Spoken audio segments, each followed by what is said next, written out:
दोस्तों, आज की इस कहानी में एक औरत ने अपने परिवार की रक्षा के लिए ऐसा बलिदान दिया जिसकी कल्पना किसी ने नहीं की थी। सोचिए, एक पत्नी जो अपने पति से बेइंतहा प्यार करती है, रात के अंधेरे में बिना कुछ कहे घर छोड़ देती है।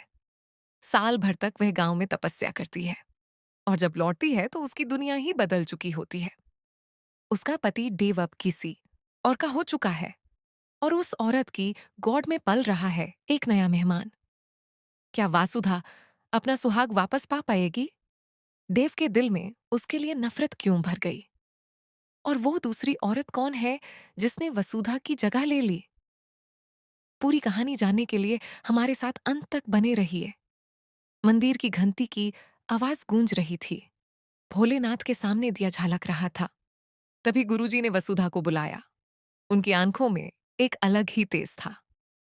उन्होंने कहा, वसुधा, अगर तुम्हें चौहान परिवार और प्रभत की रक्षा करनी है तो तुम्हें एक कठिन परीक्षा से गुजारना होगा। वसुधा का दिल धाधक उठा। गुरुजी ने आदेश दिया कि उसे 1 साल के लिए चुपचाप घर छोड़कर एक गान में रहना होगा और रोज भोलेनाथ के लिए अनुष्ठान करना होगा। वसुधा की आंखों में आंसू थे, लेकिन परिवार की सुरक्षा के लिए उसने हाँ कर दी। उस रात जब घर के सब लोग गहरी नींद में सो रहे थे, वसुधा ने अपना छोटा सा बग उठाया और बिना किसी को बताए घर की दहलीज पार कर दी। उसकी आंखों में देव का चेहरा था। उसकी यादें थी, लेकिन कदम रुक नहीं रहे थे। सुबह हुई तो घर में सन्नाटा छा गया। देव ऑफिस से लौटा। उसने वसुधा को हर जगह ढूंढा। कमरे, रासुई, बगिया, मंदिर, कुछ नहीं मिला। उसकी सांस तेज हो गई। दिल घबरा उठा।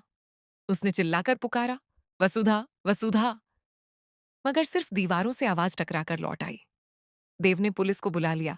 उसकी आंखों में अंधेरा छा गया। चंद्रिका ने एक तरफ खड़े होकर धीरे से कहा, वो हमेशा के लिए चली गई, क्योंकि अब वो अपने हालात नहीं सह सकती थी। समय का पहिया घूमता रहा।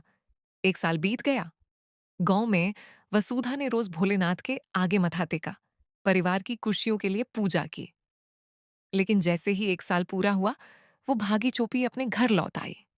मन में उम्मीद थी कि सब ठीक होगा, लेकिन दरवाजे पर पहुंचते ही उसके पांव थम गए। घर का माहौल बिल्कुल बदल चुका था। कुछ खुशियां थीं जो उसकी नहीं थीं।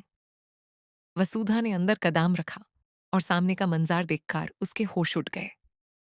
देव सामने खड़ा था, लेकिन उसकी आंखों में वसुधा के लिए प्यार नहीं, सिर्फ नफरत थी।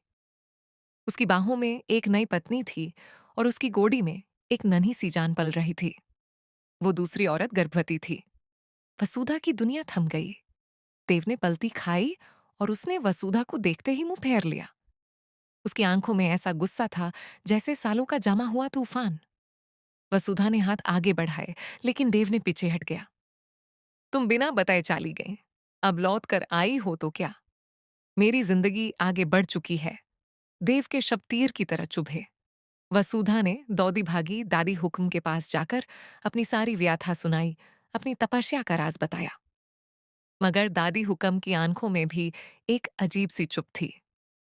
वसुधा ने देखा कि उसकी जगह एक नई बहू घर में कदम रख चुकी है। उसके लिए सब कुछ पराया हो चुका था।